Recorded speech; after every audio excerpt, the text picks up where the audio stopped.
یہ مجھ سے پوچھنے کا سوال ہے کہ اس کا میں جواب دوں کہ کیوں ہو رہا ہے جی؟ غلط ہے سالم صاحب کہ وہاں GHQ میں بیٹھ کر ایک ایجنڈا بھی بنا دیا جائے. ہماری پالیسیوں کا مکمل اختیار وہ اس کی اتھارٹی صرف ہماری اسٹیبلشمنٹ کے پاس ہے، اور چونکہ وہ فوج ہے، فوج کی تربیت جنگی ہوتی ہے، اس کا نتیجہ جو ہے جنگ کے علاوہ کچھ بھی پھر سامنے نہیں آتا. آپ نے الیکشن کہہ رہے ہیں کہ چرائے گئے آپ کے، اور PTI بھی کہہ رہی ہے اس اسمبلی کو بھی اسٹیبلشمنٹ کا نمائندہ کہہ رہا ہوں، عوام کا نمائندہ نہیں. کہ فیصلے ہو جاتے ہیں پارلیمنٹ کو آ کے بتایا جاتا ہے. وہاں لوگوں کا جانا وہ بھی ایک جنرل کی نگرانی میں ہو رہا ہے، اور اب ان سے لڑنا بھی ایک جنرل کی نگرانی میں ہو رہا ہے. تو ادارے کے اس عمل میں تسلسل کیوں نہیں ہے؟ کل سوچ اور تھی، رجیم کی تبدیلی کے ساتھ پالیسی تبدیل ہو جانا، سوچ تبدیل ہو جانا، اور ان کو اس کا مجرم قرار دے دینا. اب یہ میرے سے کرنے کا سوال ہے. ملک کے اندر امن و امان چاہتے ہیں، یہ کیسے ذمہ داری میری نہیں ہے. اور سارا سے بہت آسان بات ہے. میں گزارش کرتا ہوں میں گزارش کرتا ہوں آپ سے. السلام علیکم ناظرین کرام. آج مولانا فضل الرحمان کا وہ تاریخی انٹرویو جو تاریخ میں یاد رکھا جائے گا، سمر ٹی وی کو دیا گیا انٹرویو مولانا فضل الرحمان کا، اور اس انٹرویو میں وہ حصہ جو سینسر کر دیا گیا تھا، اتنے سخت الفاظ مولانا فضل الرحمان کی طرف سے اور اتنی سخت قسم کی تنقید سامنے آئی تھی کہ سمر ٹی وی کو مجبور ہو کر وہ حصہ سینسر کرنا پڑا. آپ ویڈیو دیکھیے، پھر اس پر ڈیٹیل میں بات کرتے ہیں. اندر ہم افغانستان سے بھی لڑنے والی پالیسی اختیار کرتے ہیں. وجہ یہ ہے کہ ہماری پالیسیوں کا مکمل اختیار وہ اس کی اتھارٹی صرف ہماری اسٹیبلشمنٹ کے پاس ہے، اور چونکہ وہ فوج ہے، فوج کی تربیت جنگی ہوتی ہے، وہ صرف اپنی سوچ اور اپنی اپروچ کے تحت فیصلے کرتے ہیں. تو ظاہر ہے کہ وہ ان کا نتیجہ جو ہے جنگ کے علاوہ کچھ بھی پھر سامنے نہیں آئے گا جی. تو ملک کے اندر بھی لڑنا، ملک کے باہر بھی لڑنا، انڈیا کے ساتھ نہیں لڑنا کہ جنگ مسئلے کا حل نہیں ہے. ایران نے ایک دن ہم پر حملہ کیا، اگلے دن ہم نے وہاں اندر جا کر ٹارگٹ کیا، اس کے بعد تیسرے دن ہم پھر آپس میں مل کر بیٹھے، اس کے بعد ان کے وفود بھی آ رہے ہیں، ہمارے وفود بھی جا رہے ہیں. یہ افغانستان کے حوالے سے ہم اس سے مختلف کیوں سوچ رہے ہیں جی؟ خدشہ ہے آپ کو جنگ کا؟ جی خدشہ ہے افغانستان کے ساتھ جنگ کا؟ میں ابھی اس حوالے سے تھوڑا امید رکھتا ہوں کہ اس پر مزید ابھی سوچنے کی گنجائشیں موجود ہیں.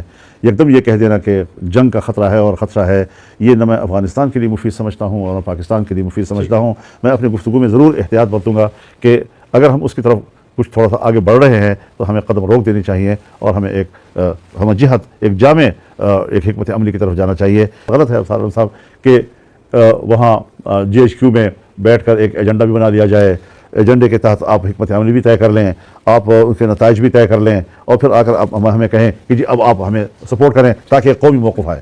میں اس لیے بات کروں کہ آپ نے فرمایا کہ خدشہ آپ کو لگ رہا ہے کہ یہ اس طرف قدم جا رہے ہیں جنگ کی طرف. یہ خدشہ آپ کو کہاں سے لگا؟ کوئی ایسی بات ہوئی ہے وہاں پہ؟ تو اس حوالے سے حضرت نہ ہم جنگ کا مشورہ دیں گے، ہم ملک کے اندر امن و امان چاہتے ہیں. یہ کیسے ذمہ داری میری نہیں ہے. اور سارا سے بہت آسان بات ہے. میں گزارش کرتا ہوں آپ سے، ان سوالات کے ساتھ میرا تعلق نہیں ہے. جس سوال کے ساتھ جن کا تعلق ہے وہاں آپ کی رسائی نہیں ہے جی. جن سے آپ نے پوچھنا چاہیے. ایک جنرل کہتا ہے کہ میں نے باڑ لگا دی ہے اور کسی کا باپ بھی نہ ادھر سے جا سکتا ہے نہ ادھر سے آ سکتا ہے. پھر دوسرا جنرل صاحب کہتا ہے کہ میں نے باڑ اکھاڑ کے پھینک دیا ہے. فضول قسم کا پاکستان کا خرچہ کیا انہوں نے.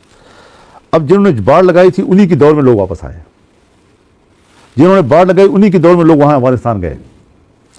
پھر جنہوں نے باڑ اکھاڑ دی ہے اب کہتے ہیں کہ جی وہاں سے لوگ آ رہے ہیں.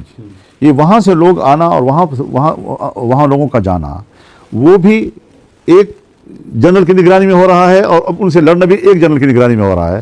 تو ادارے کے اس عمل میں تسلسل کیوں نہیں ہے؟ کل سوچ اور تھی، رجیم کی تبدیلی کے ساتھ پالیسی تبدیل ہو جانا، سوچ تبدیل ہو جانا، اور ان کو اس کا مجرم قرار دے دینا. اب یہ میرے سے کرنے کا سوال ہے، یہ مجھ سے پوچھنے کا سوال ہے کہ اس کا میں جواب دوں کہ کیوں ہو رہا ہے جی. دو ایشوز جو ہیں کہ ایک تو آپ نے الیکشن کہہ رہے ہیں کہ چرائے گئے آپ کے، اور PTI بھی کہہ رہی ہے، لیکن ہم دیکھتے ہیں کہ تمام جماعتیں سوائے آپ کی جماعت کے اقتدار میں، PTI کی خیبر پختونخوا میں حکومت ہے. تو انتخاب چرایا کس نے، اور خیبر پختونخوا میں آپ کا خاص طور پہ انتخاب کس نے چرایا، اور دوسرے پورے ملک میں کس نے؟ اب کارستانی تو ہے ساری کی ساری اسٹیبلشمنٹ کی، اور ہم سیاستدان ایک دوسرے کے گریبان پھاڑ رہے ہوتے ہیں جی. اس اسمبلی کو بھی اسٹیبلشمنٹ کا نمائندہ کہہ رہا ہوں، عوام کا نمائندہ نہیں جی. اور اگر الیکشن کو مینیج کیا گیا ہے تو وہ صرف یہ نہیں ہے کہ وفاق میں کیا گیا ہے، صوبوں میں بھی کیا گیا ہے، اور ہماری خیبر پختونخوا کی جو مینڈیٹ ہے یہ بھی عوامی مینڈیٹ نہیں ہے، یہ بھی اسی طرح بنائی گئی مینڈیٹ ہے. تو اچھا آخر میں یہ بتا دیں کہ بلوچستان کا مسئلہ جو ہے وہ بہت سنگین ہو گیا ہے. اور آپ نے بھی ایک تقریر میں فرمایا کہ 6-7 اضلاع جو اگر اناؤنس کر دیں علیحدگی کا تو وہاں پہ ریٹ آف گورنمنٹ نہیں ہے تو یونائٹڈ نیشن بھی انٹرونشن کرے گی. اس صورتحال میں لوگوں کے دل میں ایک وہم یا خوف بھی ہے پاکستان کے کہ شاید بلوچستان کو الگ کرنے کی کوئی سازش ہو رہی ہے یا کوئی کارروائی ہو رہی ہے. تو اس صورتحال میں اب کیا حکومت کو کیا مشورہ چاہیے اور عوام کو کیا پتہ؟ افسر کے میں ایک سیاسی کارکن ہوں اور ہمارا ایک ماحول ہے اور جو حالات جس منطقے میں جو حالات ہیں ہماری پارٹی وہاں کے قریب تر ہے بالکل. تو ظاہر ہے جی کہ حالات کو دیکھ کر ایک رائے تو بنتی ہے ہماری. اور جو صورتحال میں آپ کو اتنی بات عرض کرنا چاہتا ہوں کہ جو پٹی دنیا میں جہاں بھی ہو 20 سال سے 40 سال سے 45 سال سے مسلسل جنگ کے زد میں ہو اور وہ ایک فوکس پوری جنگ کا فوکس وہ علاقہ ہو, یہ جو ایک لمبی جنگ کسی ایک علاقے میں اتنی طویل ہوتی ہے وہ کسی نہ کسی حوالے سے جغرافیائی تبدیلیوں کی بھی نشاندہی کرتی ہے. یعنی آپ خود سوچیں, یقیناً کچھ قومیں ہوتی ہیں جو بڑی استقامت کے ساتھ وہ اپنی جغرافیائی وحدت کو برقرار رکھ لیتی ہیں. مثال کے طور پر آپ بار بار سنتے رہے ہوں گے اور ہم بھی سنتے رہے ہیں کہ افغانستان تقسیم ہو سکتا ہے اور افغان اور خراسان دو نام جو ہے اس علاقے میں, اور یقیناً کچھ لوگوں نے وہاں پر افغانستان کو تقسیم کرنے کی باتیں کی بھی. میں نے خود پاکستان کے ایک قوم پرست کے زبان پہ خود سنا جو وہ طالبان کے خلاف تھے اور وہاں جو رجیم تھی اس کی تائید کر رہے تھے.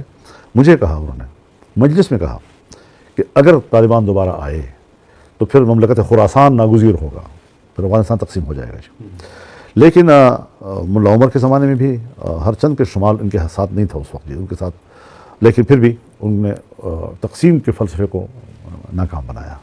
اور آج بھی وہاں پر افغانستان کی تقسیم کے اب یہ کسی کے تو یہ سخت ہے کہ وہ وحدت برقرار رکھے.